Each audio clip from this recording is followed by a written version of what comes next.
Buongiotti, buongiorno. Ciao. Ieri avrà senz'altro sentito di tutti questi arresti, queste implicazioni con la Camorra. La Camorra è arrivata anche qui in Veneto.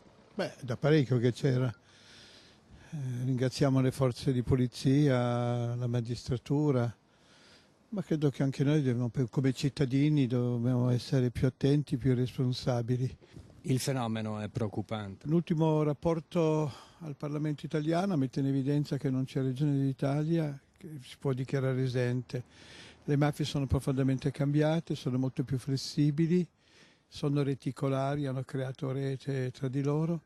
Oggi è molto forte la famosa area grigia, questa commistione tra legale e illegale. Quindi dobbiamo riflettere, non dobbiamo fare sopravvalutazioni né sottovalutazioni, prendere coscienza che il problema c'è, che c'è un ruolo di magistrati, delle forze di polizia, delle istituzioni, ma ci vuole anche una maggiore coscienza da parte di noi cittadini.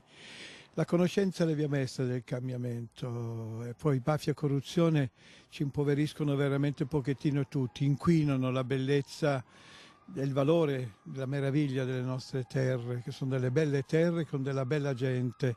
E allora non possono essere queste situazioni, ma chiari il valore, i grandi valori. Però bisogna anche reagire, bisogna anche fare, bisogna non pensare che sia un problema che riguarda sempre altri.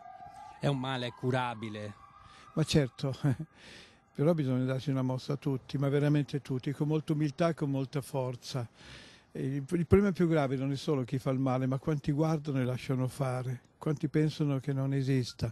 Il male bisogna chiamarlo per nome, riconoscerlo e poi affrontarlo.